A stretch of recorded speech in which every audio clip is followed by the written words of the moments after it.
I'm a board-certified radiation oncologist, and I'm going to give a talk about the largely unknown world of helping people get expert medical opinions, second opinions. I'm going to be talking to you about all the different kinds of paths and all the different kinds of roles that you can have in medical writing. I transitioned to a non-clinical career working as a medical advisor, consultant, and chief medical officer about 8 years ago. We will go through the ins and outs of how to become a trusted health expert and how to establish yourself as a healthcare media consultant. I help to create the policies that we use to determine which medical interventions are covered. Learn about how to become involved in health technology and the importance of clinician involvement as we see more solutions in AI becoming available. I'm here to share 2 key elements with you to help you have a successful transition: possibility and positivity. Be involved in member engagement, as well as setting health policy and developing programs to improve the health of your members, as well as lower the cost of healthcare.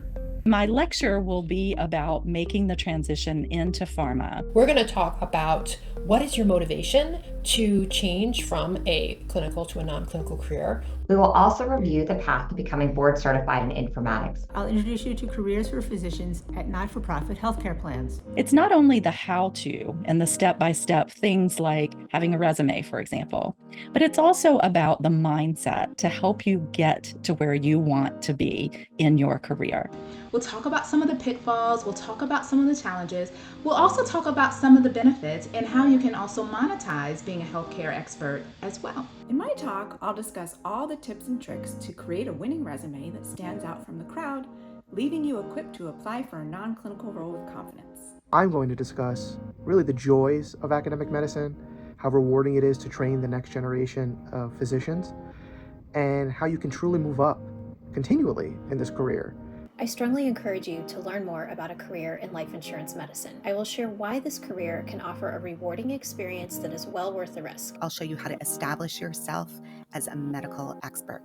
You'll learn about the significant financial opportunities. We need to learn the secrets of growth, so we use adversity in our favor.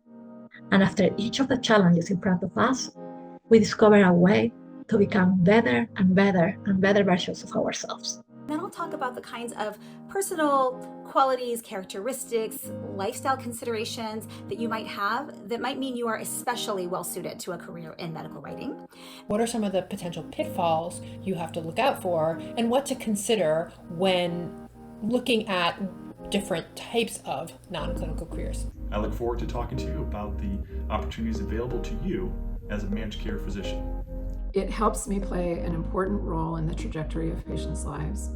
And it does all this in the context of good work-life balance and fair compensation. You will learn some techniques to minimize the impact of external negativity, to focus on your vision, and to adopt some really simple tools that you can use to maintain a positive mindset during your career transition. The role of AI in medical education, which is even more enticing for this role and career choice. You will learn about how life insurance medicine differs from clinical practice, as well as the daily routine of a life insurance medical director, what qualifications are needed to get into this field, and much more. And then I'll go through some really tangible, practical tips of things that you can do if you want to move forward in this path, including interviewing skills and how to look at a non-clinical contract. And you'll discover how to get started with a foundation in unbiased, ethical, and top quality work.